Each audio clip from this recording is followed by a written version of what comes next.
Yeah, that's okay. So what they do is give a charity on their behalf or make dua for them. And if anybody mentions them in their life and it comes up, mention them in a good way. I And just want inshallah it'll to be okay.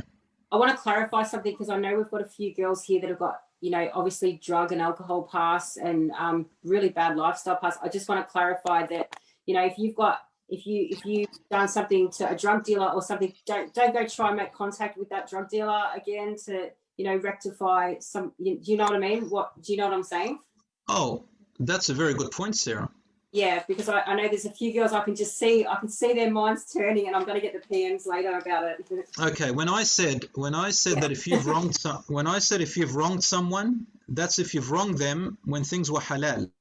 Yeah. Not when haram. Say, God forbid, a drug dealer, you don't owe them anything. They owe you an apology because they're running a very haram business and you were dragged into it. You do not owe them a single. Don't you dare go and apologize to them. Don't you dare. Don't even make contact. I'm going to tell you something. It's haram for you to apologize to them. You are not allowed to apologize on something haram. It is haram to apologize on something that was haram. You move on and you never make contact with them ever again. That's like, for example, imagine the shaitan, right? Imagine shaitan. Imagine you can see the shaitan. And the shaitan whispered to you to do something. And you made a deal with that shaitan to do that something haram.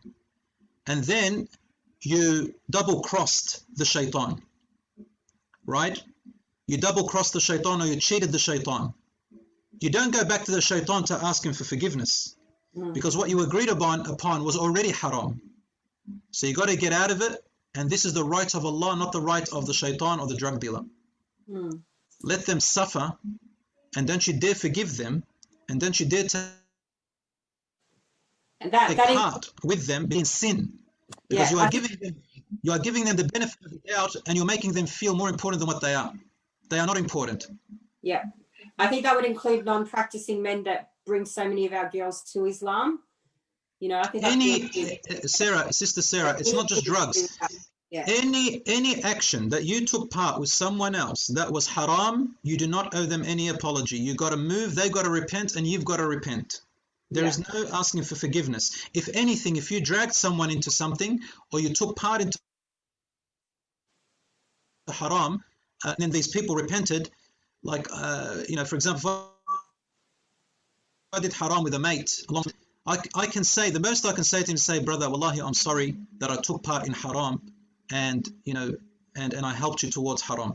That's the only kind of sorry I would say. But if my mate is still in the haram, I do not owe him a single apology. You will be enemies here if you continue in the haram, and you'll be enemies in the hereafter. You do not ask a person forgiveness when you are engaging in haram. I'm asking. I hope inshallah that's crystal clear. Sorry, yeah. Thank you for clarifying that.